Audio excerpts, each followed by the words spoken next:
And welcome back to Fighting for the Truth. Here at Fighting for the Truth, we buy the truth and we sell it not. Remember, you cannot sell the truth, you have to give it away. And why do we give it away? Because it is the truth. And when you know the truth will set you free. Look, today's show is going to be a little bit different from what we normally do. However, it will be centered around criminal justice and law enforcement. As you saw at the opening of this show, we had a picture of Nancy Guthrie, and she is the 84-year-old mother of the co anchor of NBC News, the morning show today, Savannah Guthrie. And of course, it has made headlines. We're all aware that Miss Nancy has been kidnapped from her home, and her whereabouts are at this time unknown. I thought it would be befitting to take my law enforcement experience and begin to break down the news conference and then the press conference that Sheriff Nanos of Pimo County Sheriff's Department has released, along with the FBI.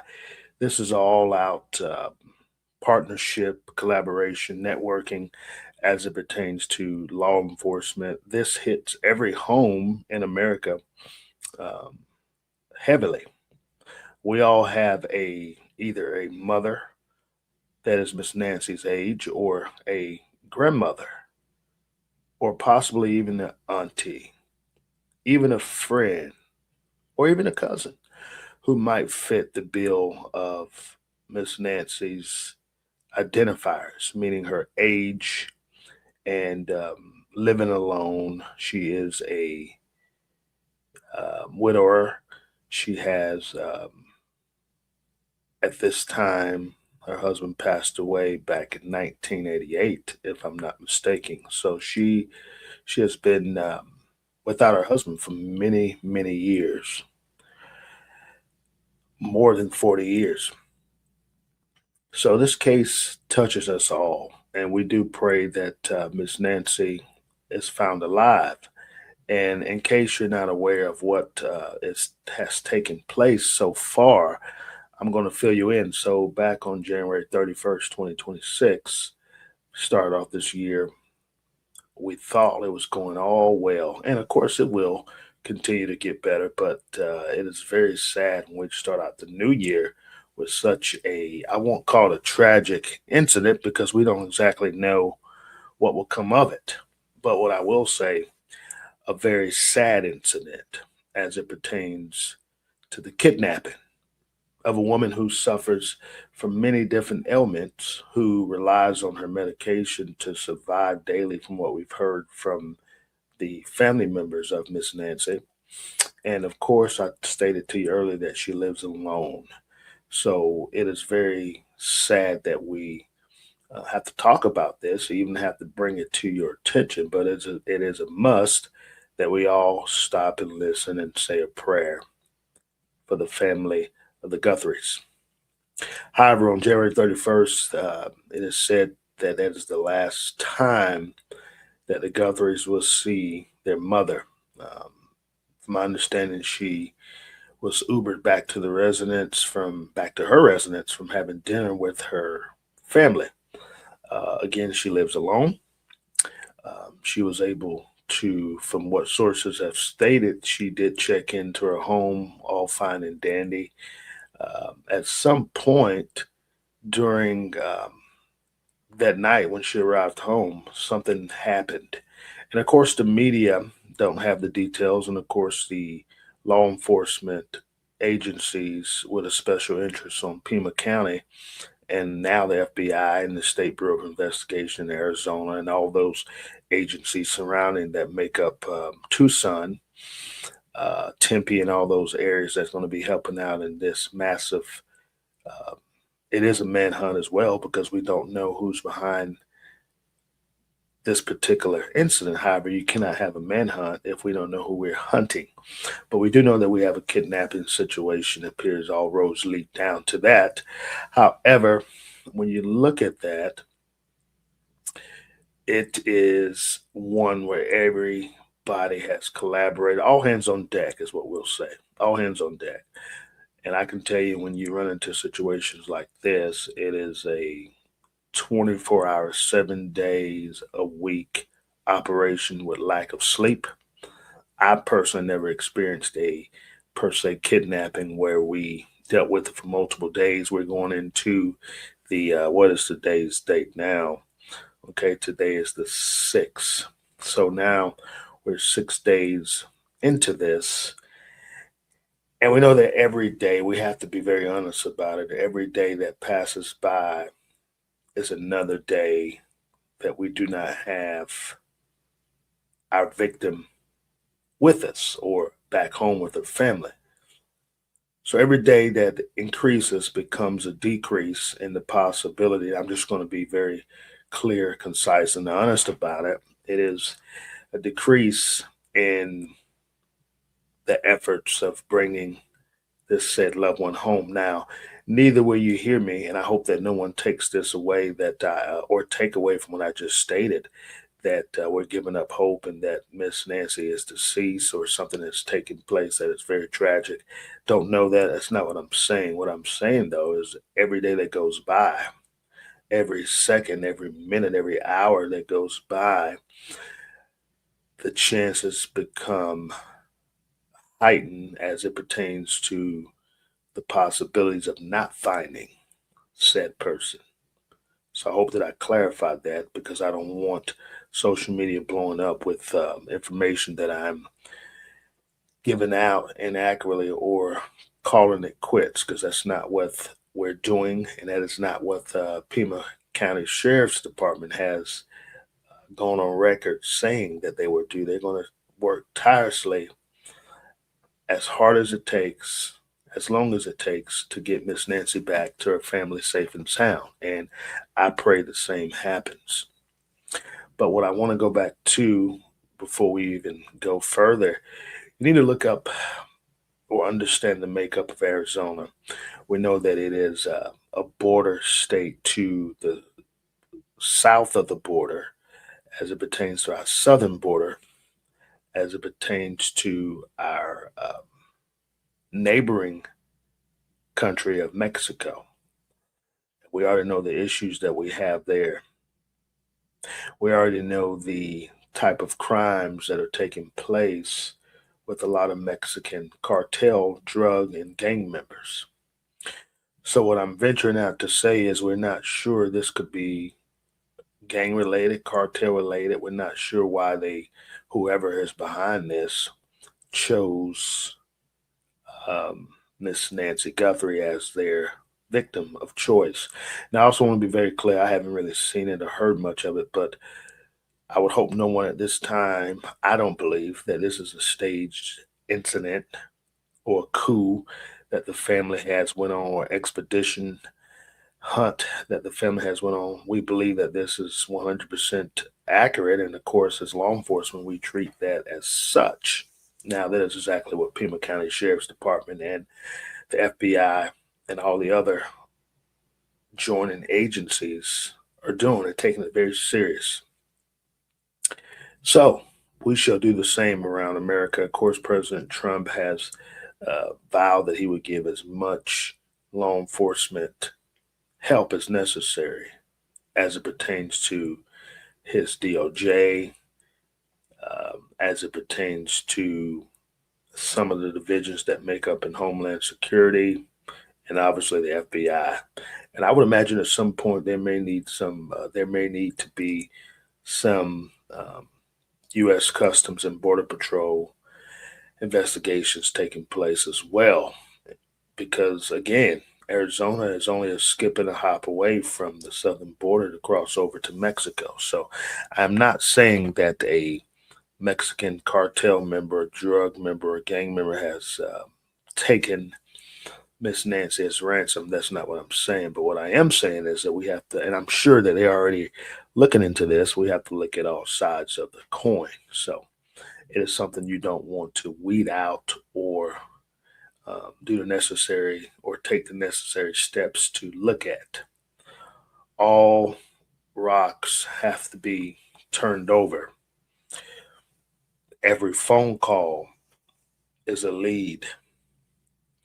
Every piece of evidence could lead to a lead. And of course, if you're not aware, FBI did make an arrest of a person who was trying to pass a fake ransom note to receive compensation from the family, stating that they had Miss Nancy. And of course, that turned out to be false. And that said person was arrested and will be charged and will face jail time, rightfully so. See, the problem is we don't really have time, and I know they're getting a lot of this. You don't need, you don't have time for false leads and things that will take you off in the weeds. And unfortunately, our world and our country is cruel.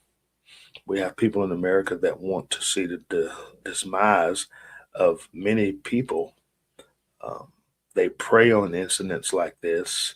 Of course, social media has made it very easy for this to happen. From what I'm told, news sources like Fox News, all of your major outlets received what they deemed at first to be a real ransom note, turns out to be a fake ransom letter. And this is what that person sent out to the news outlet, saying that they had said person, Miss Nancy, and they were willing to give her back for a hefty amount of money. And those leads was ran out. Keep in mind when the FBI and Pima County Sheriff's Department are chasing after this lead, the real matters at hand, the real leads that they should be going after are being unnoticed because they're dealing with a false issue. So I say whatever type of justice is given to this individual, he or she deserves it. And I believe that they should face the full extent of the law because this is a crucial and serious time. So we're not dealing with a young person who is healthy, who doesn't suffer from medical conditions. We're dealing with an 84-year-old woman who did not and was not able to take her medication with her wherever she may be. So every moment is a life-threatening moment and a serious moment. So we don't have time for extra games. And I can only imagine that department is working extremely hard. I couldn't imagine how many phone calls and how many tips they are getting. And all of these tips have to be followed up on. You have to look at every tip, does not matter what it is.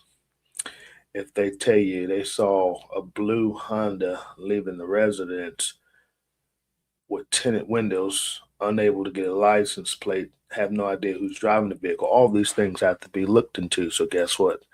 They will have to go on an expedition to find blue Hondas with tinted windows. So this is an extensive amount of resources that are going to go into this operation. It's a very tragic incident. And in case you hadn't had the opportunity yet to hear some of the press conference that took place on yesterday afternoon, I'm going to play some of that for you so you'll be able to hear a little bit of what the sheriff is saying. Now, the sheriff, I'm going to throw a disclaimer out there. He had to retract and also back up and reel in some of his comments that he made at his first press conference, which I won't share. You'll have to go back and watch that at your own leisure. However, he made some mistakes, and I will say I'm not in the position of being a police chief or sheriff at this time, but I will tell you that I've seen it. And when incidents like this happen, you have a lot of questions and answers thrown at you. Now, luckily, he is an elected official, so he doesn't have to answer to a town manager or city manager or mayor, but the people of the county obviously want answers. But not only that, the family wants answers. So even though he's not answering to many different other elected officials that pretty much holds his job, he still has a lot of pressure that is on him, and I'm sure he's losing sleep. He's coming up with answers or questions himself that he has to trickle down to his administration and his staff to get the proper answers throughout his questions. So there's a lot of pressure. I understand how one could misspeak at times. Again, not in his shoes, but I can only imagine how that looks. So I think we all should show him some grace, but not only that, we should bear with him. And I would say to Sheriff Nanos and to the Pimo County Sheriff's Department, if you want a little bit of my advice, I would tell you to hold off on certain information if you haven't locked it in yet, if you haven't got all the details. I would tell you to hold off and let the media suffer if they want, because we know that the media really just wants to get their news out there. They want to be the first to report for obvious reasons, and they can sometimes get you to rush to a decision or speak out of turn based on the pressure or the answers that they're asking you, or the questions, I should say, that they're asking you, hoping to, in return, when they solicit the question to you, in return, they want to get a response so that they can print, post your comments, your remarks, again, so they could be the first to say this news is breaking from that particular outlet. And of course, they have a mandate from their administration to get the information. But I would say hold off to every lead, to all the information is validated. You know, pretty certainly, I would even say 100% certain that this information is accurate before you give it out. That way, you don't have to go and do a third and fourth press conference to clear up information that was spoken incorrectly. That would be my advice. Now, you don't have to take my advice at all, obviously, but I would say that would do you some good, and you will see a decrease in chaos as it pertains to media prints and social media comments, and also misinformation out there in social media world. If you give it a chance, marinate on it. Again, make sure it's validated, make sure it's legit before you spew it out to the news media. Now, again, we're going to talk, and I'm going to show you the video. The first video that I'm going to show you will not be the press conference. It will be the Guthrie family, their plea to whoever is behind this madness. You're going to hear from them, and you will understand here momentarily where they're coming from. Obviously, none of us are in their shoes at this point. We can only imagine how scary, how sad this could be. Could you imagine the Guthrie family? I doubt they're able to sleep until they know for a fact that mom's secure, rescued, and found. Every phone call that they get, especially these times and at this time, will be a call that they're dreading to take because they don't know who and what is on the other end. So there is allegedly so far a ransom that is being sought. That amount, according to Sheriff Nanos, is going to be dictated and presented by the Guthrie family. So it appears, excuse me, that this situation, kidnapping, does involve a ransom. And I'm going to be a little bit later explaining to you why this is a kidnapping rather than an abduction.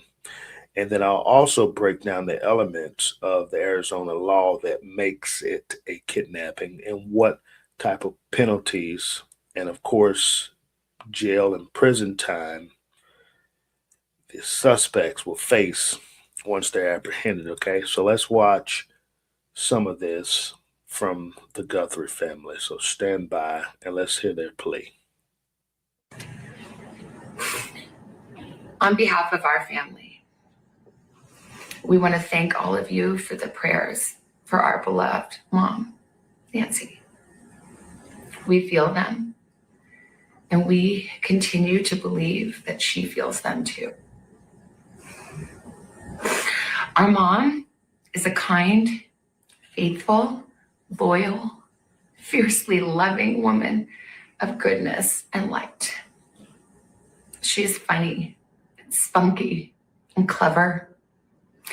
She has grandchildren that adore her and crowd around her and cover her with kisses. She loves fun and adventure. She is a devoted friend. She is full of kindness and knowledge. Talk to her and you'll see. The light is missing from our lives. Imagine being able to build an app with your name on it, just by thinking about it. Meet Base 44. Nancy is our mother. We are her children. She is our beacon. She holds fast to joy in all of life's circumstances. She chooses joy day after day. Despite having already passed through great trials of pain and grief, we are always going to be merely human, just normal human people who need our mom. Mama, if you're listening, we need you to come home. We miss you.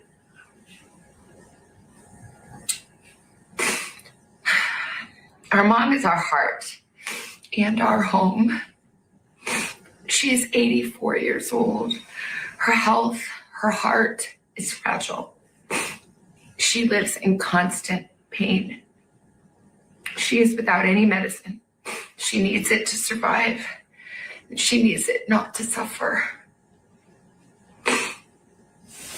We too have heard the reports about a ransom letter in the media. As a family, we are doing everything that we can. We are ready to talk.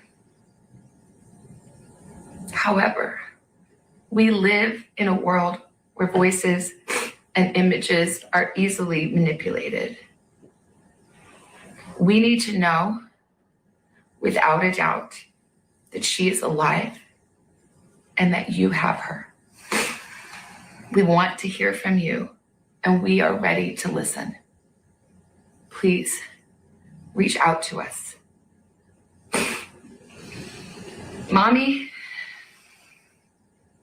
if you are hearing this, you are a strong woman. You are God's precious daughter, Nancy. We believe and know that even in this valley, He is with you. Everyone is looking for you, Mommy, everywhere. We will not rest. Your children will not rest until we are together again. We speak to you every moment, and we pray without ceasing, and we rejoice in advance for the day that we hold you in our arms again. We love you, Mom. Love you, Mom. We love you, Mom. Stay strong. We love you, Mom. We love you. My God, what a nightmare. You can. We want you to know this entire team here, those behind me, and our community are hurting with you. We really just want Mom back. Okay. Right now, we believe Nancy is still out there. We want her home. Our department, the Sheriff's Department, along with all of our partners at the FBI, have been working around the clock. And we just want her home and get and find a way to get to the bottom of all of this, just as you do. But I have other partners out there who have stepped up, and you've probably noticed them in the last few days, if not the last few hours, and you're going to see more of that. Well, I made a decision to contact our PCRIT team, and those of you not local, that's our Pima Regional Critical Incident Team. It's made up of law enforcement officers from this entire valley. Pasco-Yaqui Police Department, Tucson Police Department, Marana Police Department, Oro Valley Police Department, Pima College Police Department, Tucson International Police Department, Sarita Police Department. There's so many of them, and they are going to help us tremendously. And that's really done because we have so much in front of us still, and we're hoping that, you know, I know the FBI has committed a very large number of men and women to partner with us, work side by side with us. We go do an interview, they're going to be there with us. We're going to go look at some evidence or process evidence, they're going to be right there with us. We're sharing every piece of information, all the data we can to get this thing solved. And it's important that my partners in law enforcement know and understand their roles, because it is very large, complex investigation with a lot of moving parts. And we're at that phase now where sometimes we're waiting, right? We're waiting for analysis. We're waiting for lab reports.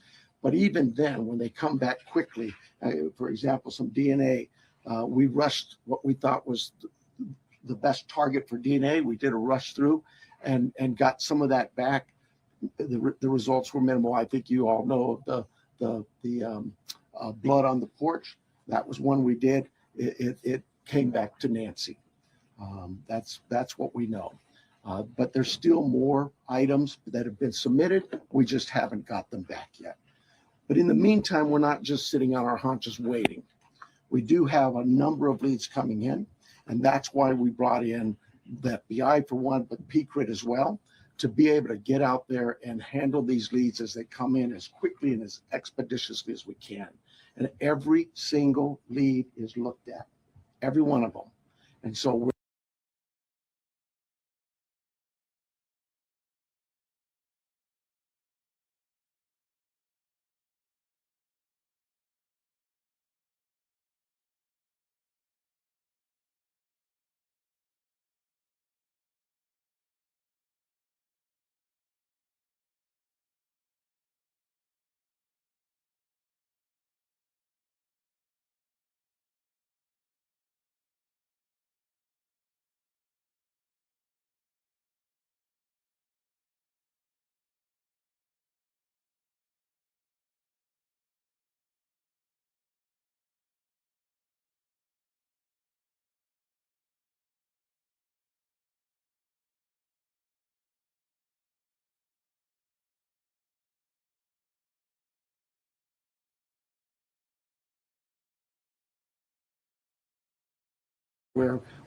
gearing up. You probably have some questions about what you've seen in the last couple of days. I'll gladly answer those at that time. But it really is about getting our partners out there. To be fair, when we went to that scene the first night, Saturday night, it was just us. Since then, the FBI and others have asked, can we go and see it as well? And that's what you've been seeing. But it is a very important case to not just me and my team, but this entire community, all of our law enforcement partners. Suspects. I know there's been a lot out there about suspects, and I want to be very clear. At this time, we have not identified a suspect or a person of interest in this case. We are working our best to do that. But to be clear, we have nobody of interest or any suspects that you would consider a prime suspect. We're just not there. We're not there yet. The timeline, I think we've got it on the board, do we not? This is a timeline that we have been able to develop with some of the things that we've had processed, various pieces of electronics that we've gathered. And you look at some of this, and I know you're going to say, well, why did it take you so long to get this to us, Sheriff? Well, because one thing, it's got to go out and be processed at different lab sites. And sometimes that stuff comes back to us. And like you, we have questions. And we say, wait a minute, what is this about? What about this? Could it be that? And so it's sent back or it's sent somewhere else. So, and that's happening with all of the things we see. That process, that review, and that questioning of, all right, what is it we're looking at? So I'll go over it with you. You can see it on the board there, but at about 5:32 p.m., these are approximate times. 5:32 p.m., Nancy travels to her local family's home for dinner and playing games with the family, and just visiting. At 9:48 p.m., which is very consistent to what we were told by the family, that Nancy was dropped off at home. And we know that because we have a garage door open at approximately, I can't stress that enough, at approximately 9:48 p.m.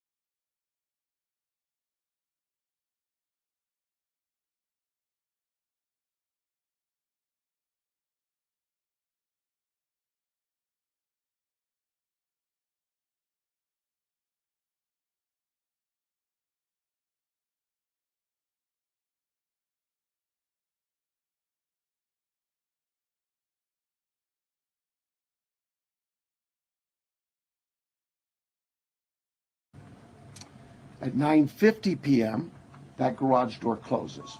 Because that time we assume that Nancy's home and probably going to bed. Sunday morning, early morning at 1:47 a.m., the doorbell camera disconnects. At 2:12 a.m., software detects a person on a camera, but there's no video available. They had no subscription, and therefore it would rewrite itself. It just kind of loops, right, and covers up. That's what our analysis teams have told us. We're not done with that. We'll do all we can, but that's what it says. So it detects a person on camera. Could that be an animal? I imagine that's possible. We don't know that. We just have no video, but we're not giving up on that. 2:28, Nancy's pacemaker app shows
was that it was a disconnect from the phone. And at 11:56 a.m.,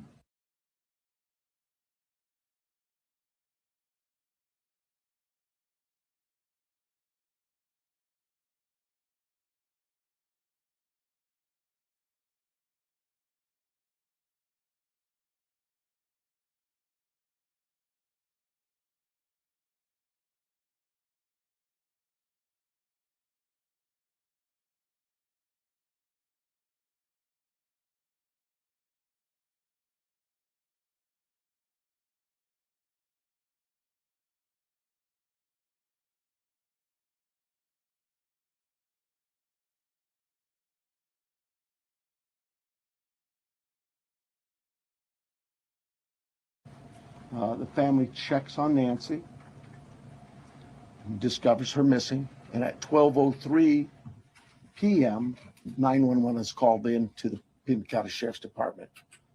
I believe it's about approximately 10 minutes later, 12 minutes later, our patrol teams arrive. They see the scene, and we start our response with our search and rescue teams and our detectives from homicide and various units. In fact, every unit here, I think somebody questioned, how come there's an ICAC member out here, or this member? Everybody in our criminal investigations team is a part of this team and part of this investigative effort.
I think with that, let me make sure.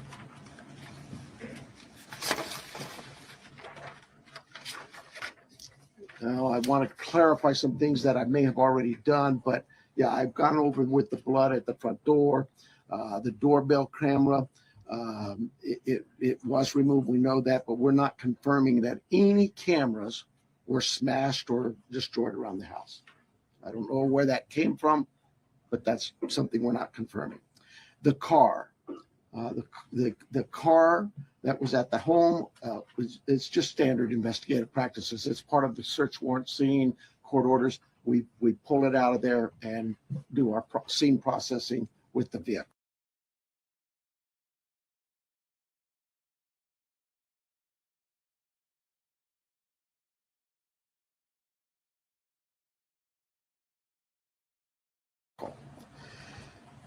Uber, we did speak to a driver because Nancy, we learned, had been taken the Uber to the family residence, the daughter, for dinner.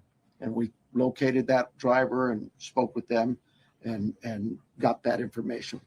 The house, you guys got this, I think, conducting follow-up. You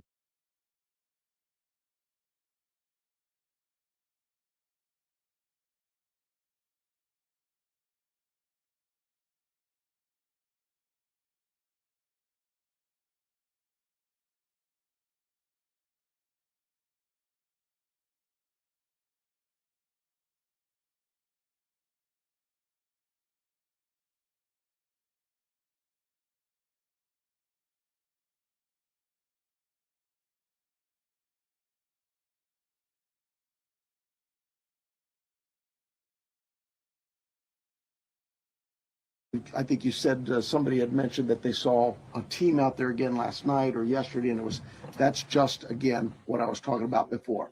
Our partners wanted a chance to see it and examine things themselves, and more importantly, it's just we're constantly following up on things and go, hey, what about this? So we want to go back and check on some things.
Oh, here's the other thing.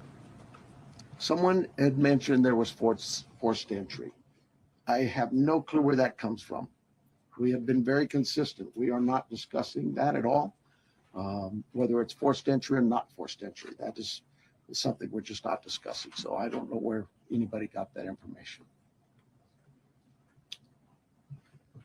I think I am about done with my piece of this. I'm going to bring up here Heath Yankee, and I think you know him if you haven't been here. John Edwards is the assistant agent in charge with the FBI here at the Tucson office.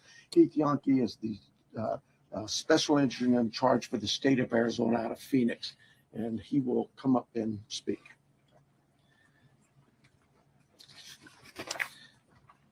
Thank you, Sheriff. Hello, I'm Heath Yankee, the special agent in charge of the FBI's Phoenix Division. First, I want to let the Guthrie family know that our hearts are heavy for them. After seeing your message last night, it is clear that you and your family are in pain.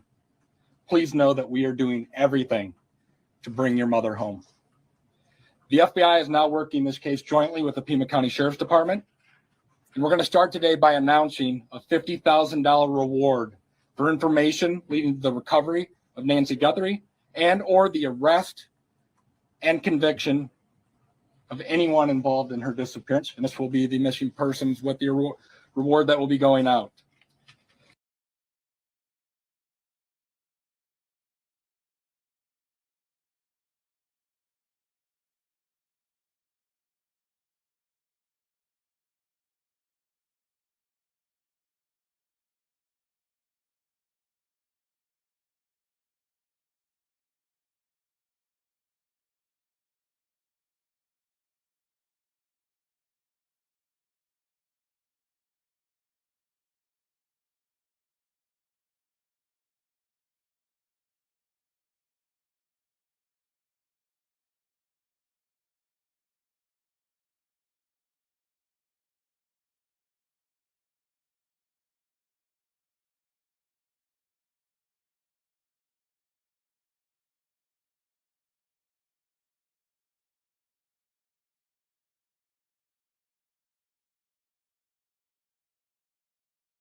The FBI has agents, analysts, and professional staff employees working day and night with our partners at the Sheriff's Department.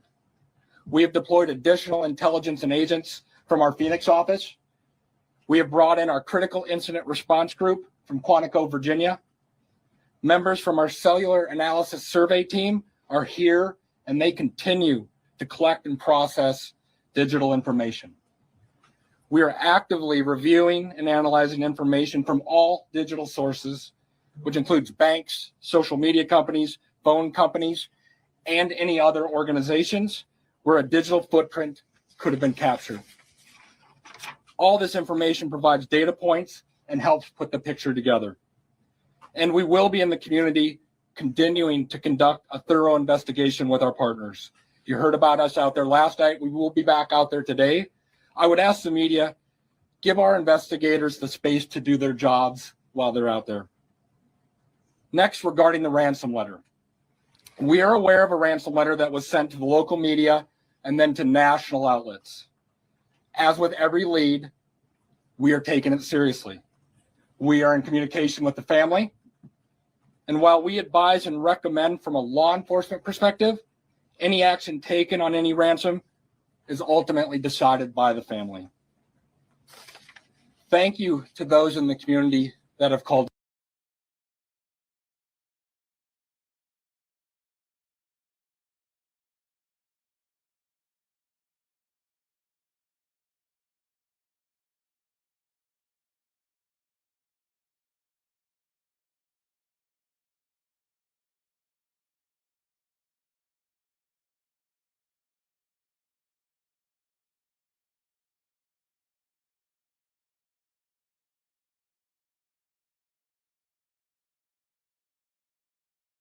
In tips.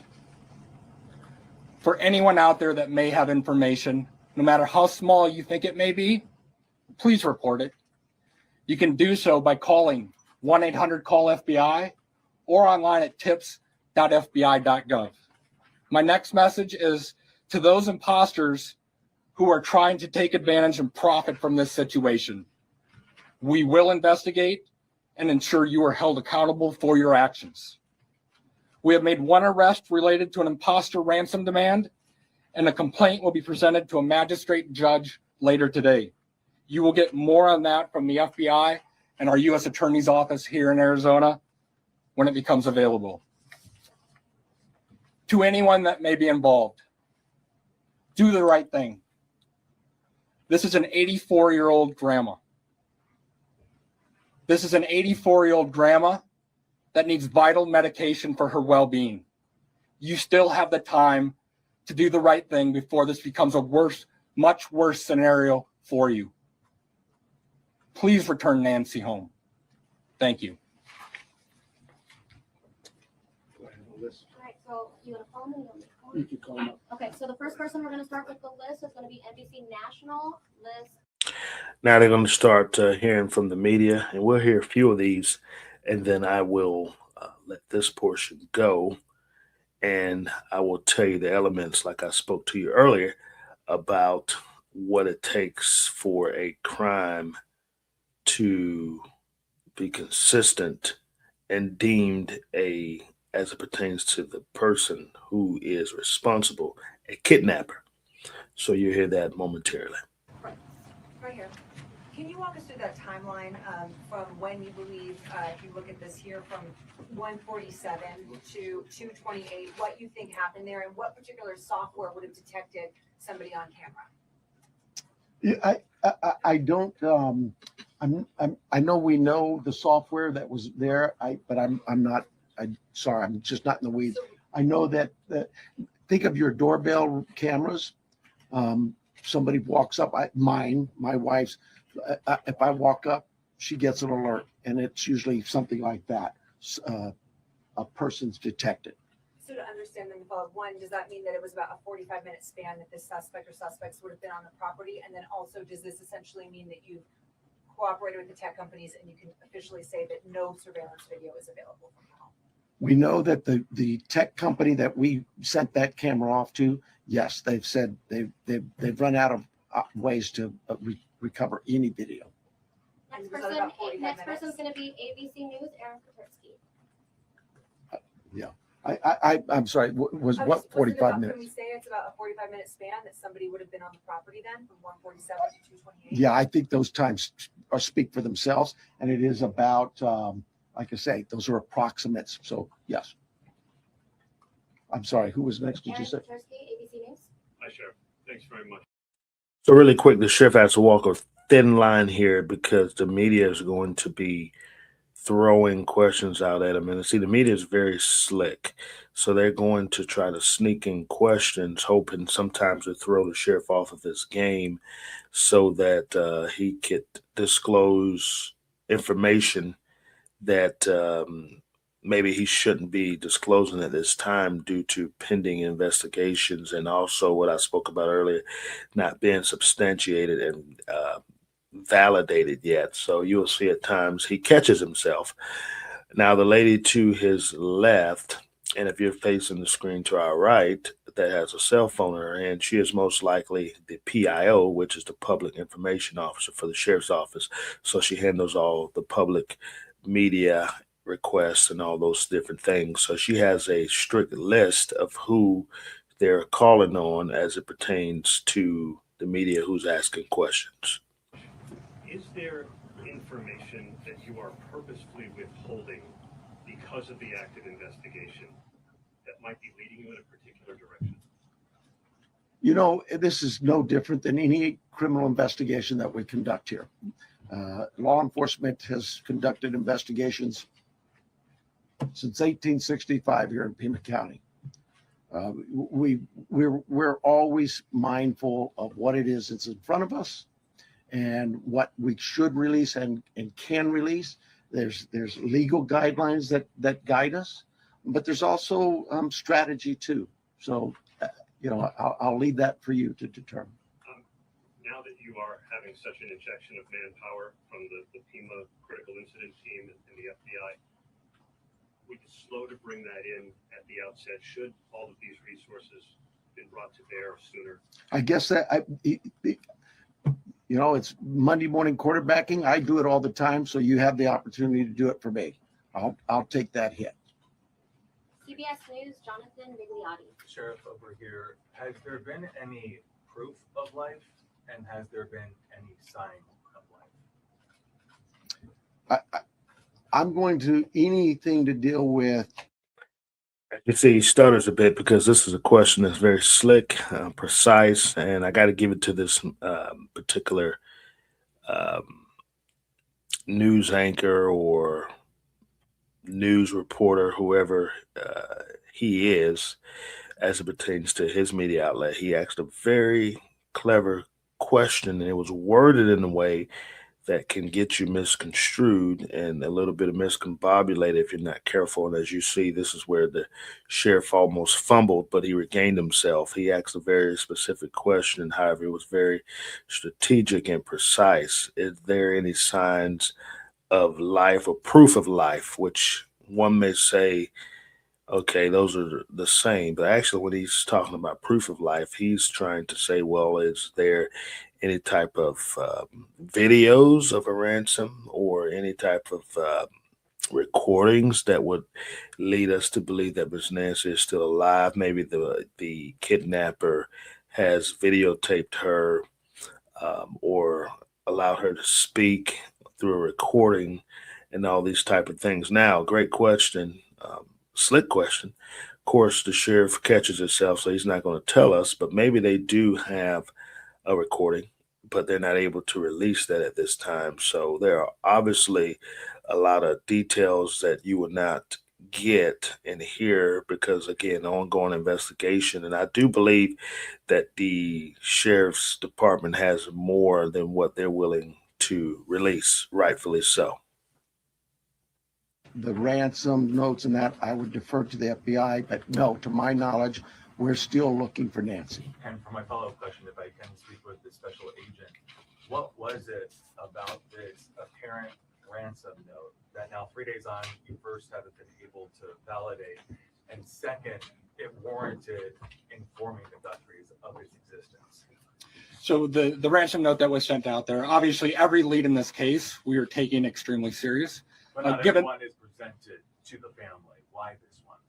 Because this was the ransom that came in and it had facts associated with a deadline, with a monetary value they were asking for. So And at that what point, what were some of those facts, if you can, because there's been a lot of speculation, as you know, if you could set the record straight. yeah, the ransom itself, one talked about an Apple Watch and one talked about a floodlight. We're not going to go into specifics. It's very important that we keep this investigation moving forward, and we don't want to put more facts out there that others then can use to try to profit from this. Who else would know, CNN, who else next, would know about an CNN, Apple next. Watch? Okay, so I'm going to stop it there because we are running out of time, and I want to be clear about the things that we need to address next. So we will move on into the information that we need to share as it pertains to the actual video of this. And I'm going to stand by here just for a moment because we need to get this thing rolling. Okay.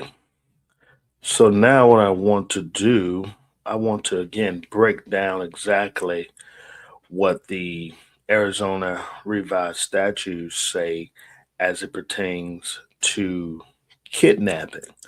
Now, we would not make this an abduction case because in Arizona, they consider abduction to be prosecuted as kidnapping. So they are somehow intertwined together. And again, it is ARS 13-1304.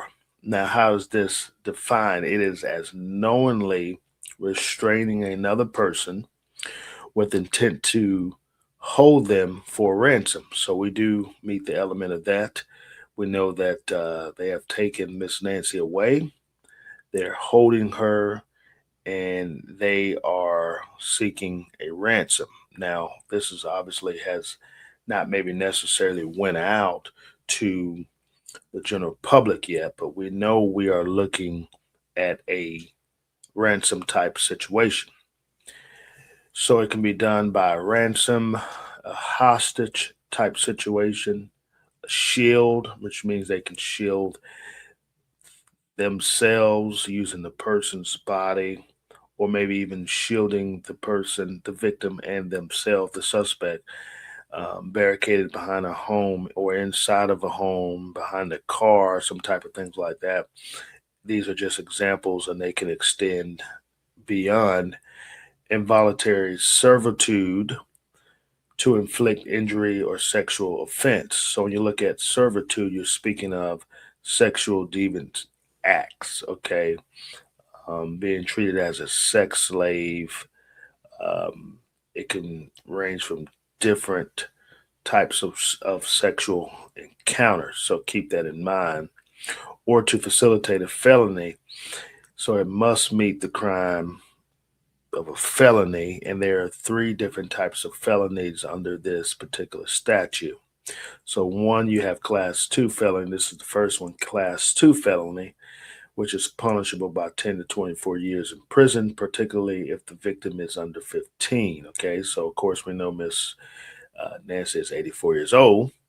Now, the key aspects of the Arizona kidnapping and abduction laws, I told you that they are one and the same.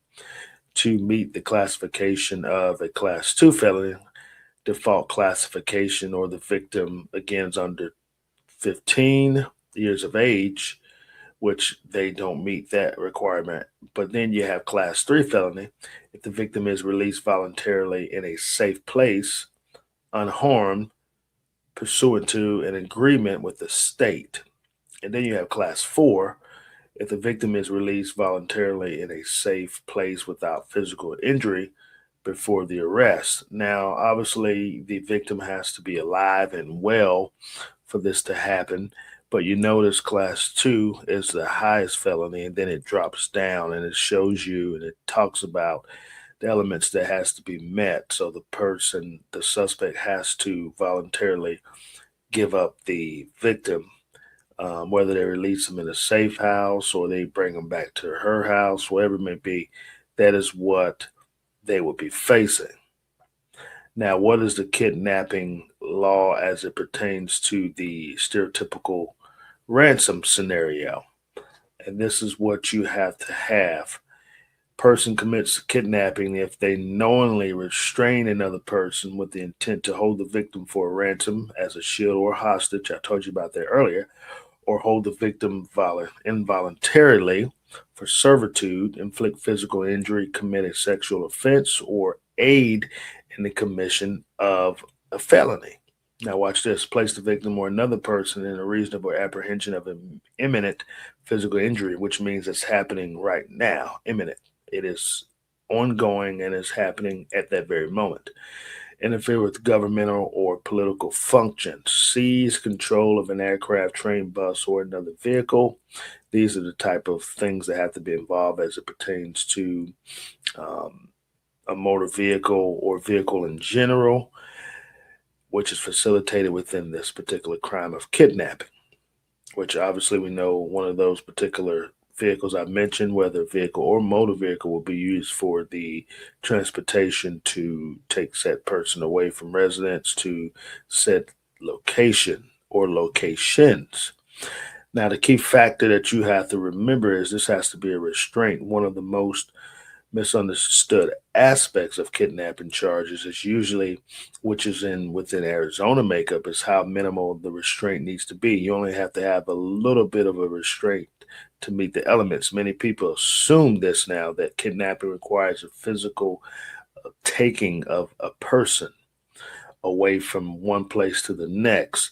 However, any restriction of movement, even for a second, can be enough to trigger a kidnapping charge in Arizona. Now, keep that in mind too. If it's done for the purpose of committing another felony. So if you had that plus one, you can meet the elements of kidnapping. And examples of a restraint will look like this. It will lead to a kidnapping charge: holding someone down during a physical altercation, closing a door to prevent someone from leaving, grabbing or blocking someone's path during an attempted robbery, restraining someone in a domestic violence situation to prevent them from leaving. And the key factor in this intent behind the restraint, if the prosecution can prove this beyond a reasonable doubt, that the person who was doing the restraining was someone who was committing the felony as well. So the prosecution has to prove that you restrained someone while you were committing a felony, which means you have this person restrained, and you heard all those different types of restraints that could happen. You just need minimal force, and they are actively committing another felony on top of that one, okay? Now, the person could face kidnapping charges even if you never even intended to harm or take the victim anywhere, okay? Arizona's kidnapping laws are strict, and conviction can carry serious life-altering consequences. So to the suspect or suspects out there, know this: you have committed a heinous crime, you have committed a huge crime, you have committed one of the biggest crimes in Arizona's criminal statutes, okay? And you heard me state this, and I'll say it again in case you are listening, that it holds a huge conviction that will be life altering, okay? You could spend decades in prison behind this incident. So no one attempt to do this ever again. If you or a loved one, if you're facing or if you have had issues with this, understand the severity. It is big, it is real, and somebody's got to pay for it, okay? So you heard me speak about that. We won't beat that horse um, too long, and we won't beat it again because it's already dead. Now, what I want to do next before we wrap up, and I hope that you've garnered some type of new information, or you have understood better from what you heard, or maybe you did watch the press conference. Now, who reported this to police? It was actually not the family. It was actually a member of Miss Nancy's church who reported her because she did not wake up and drive over or make it to the church service or the church event that was happening the next day on February the 1st. Okay. So since she failed to show up, a phone call went out to the relatives, and then of course the relatives followed up, went by the home, didn't see her there. Car was there. They had all these signs of, and you heard the sheriff say there was some blood. Don't know if there's blood stains, blood splatters, or just a drip of blood, but you heard that the evidence when they did an analysis on that from the Crime Bureau labs that they found out that that blood belonged to Miss Nancy. So we know that Miss Nancy was bleeding at some point or was bleeding. We don't know if it was profusely bleeding, if it was just a little cut or drips of blood. Maybe she fell. We don't know that, but we do know that the blood did come back to Miss Nancy. And when the sheriff's office arrived, they found out that this was, in fact, a foul play type incident. Okay. So the agency is definitely depending on electronic evidence. This is going to help this case out tremendously. They're going to need, again, the security footage, the doorbell footage, all these things are very important. You heard that they were disconnected. So this makes this particular incident and investigation more crucial, very much more complex. So they're dealing with a large situation. Okay. And it is important that we, as the citizens and the people who are watching and listening, that we understand that this is a very sticky but sensitive situation that the Guthrie's families are dealing with.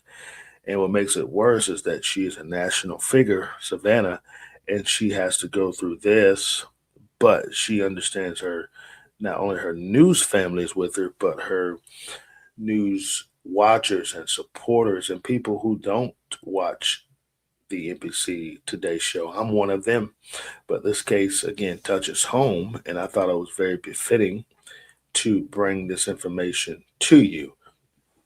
Excuse me. Now, what I want to do again, I want to go ahead and play some of the brother. He put out another statement on last night regarding the incident with his mother. So he did a plea, and I want to momentarily, if I can have the team to get this going for us, show you what exactly the brother had to say. So stand by, and let's go ahead and watch that. Cameron Guthrie. I'm speaking for the Guthrie family. Whoever is out there holding our mother, we want to hear from you. We haven't heard anything directly. We need you to reach out, and we need a way to communicate with you so we can move forward. But first, we have to know that you have our mom. We want to talk to you, and we are waiting for contact. So Wally, Okay, what so does you that heard mean in that. the context of what Harvey Levin just? Let's go ahead and pause that. So you heard that from the brother and Miss Nancy's son as it pertains to this particular incident. And it's very sad, but they put out another video on it. And so we want to make sure, we definitely, I want to make sure I say this again, we want to make sure that it is very clear that this is a kidnapping incident, and it is a must that we, as all people, get the information out if we hear something or we see something, especially calling on all my friends that are in Arizona. If you hear something, you know something, make sure you say something. It's very important that we do that because we're living in a moment in a time where people are not willing to share the information that they get, maybe due to fear or maybe due to the fact that they don't want to be considered a snitch, which this is definitely not a situation where it meets the mindset of snitching, because we're dealing with an 84-year-old mother. So again, we hope that this is not a cartel incident, and I don't want to put all the blame on them. However, we do have to make it realistic, and we live in reality that this could possibly well may be a situation. Could possibly be that this is a cartel backed or gang affiliated type incident, or it could be just random. We don't know. However, we do want to pray for the Guthrie family, and yes, we hope that Miss Nancy is found alive. That is my prayer. So as we wrap up, I want to say this is my prayer. My heart goes out to the Guthrie family. I could not imagine. I cannot even put myself in your shoes, and neither can I understand it. But what I do, I definitely empathize for you, and we're praying for you and with you that Miss Nancy will be found alive, safe, and well, and that you all can continue on. These incidents do turn out well. There was a kidnapping here in our state, matter of fact, in the capital county of North Carolina, Raleigh, where a district attorney's mother, or I believe her dad, was taken actually for a couple of days, and they actually ended up returning him. He was safe and sound. So with prayers that this will be another incident where Miss Nancy will be found safe and alive and well and happy. And if I should speak to the suspects right now, if you're watching this show today, if it is a situation where you do actually have Miss Nancy, I want to tell you, find it in your heart to let her go. She's an 84-year-old woman who needs her medication. You heard her family say it. She has been through a lot in her life, and all she is trying to do is live out her old days, to live out the last days of her wonderful life. Would you do that for us? It's very important that you do it. And you also heard me speak about the penalties and the consequences behind this if you don't. So the ball's in your court. You heard it from here. You heard it from me. And that's all we want to say. Listen, I have really enjoyed bringing this show to you today because it was very different from what we normally do. But it was very important that I come on and break this particular case down, at least from what we have so far, down so you understand it, and that we could all understand it together and get a better understanding as it pertains to this complex crime scene and this complex incident. So I hope you have taken something away from this. And as I say on every show, would you please do me a favor? Would you please do me a favor? Would you please do me a favor? Would you please do me a favor? Buy the truth and sell it not. Remember, you cannot sell the truth. You have to give it away. And why do we give it away? Because it is the truth. And when you know the truth will set you free. So I say we pray, and let's all pray for the Guthrie family. Let's continue to pray for this great country. Let's continue to pray for our President of the United States of America. Let's continue to pray for every man, every woman that is serving in blue. And of course, to every man and woman that is serving in all branches of our United States Armed Forces. Until we meet again and until we do it again, God bless you. Stay safe. And remember to like, share, and subscribe. And we'll see you next time.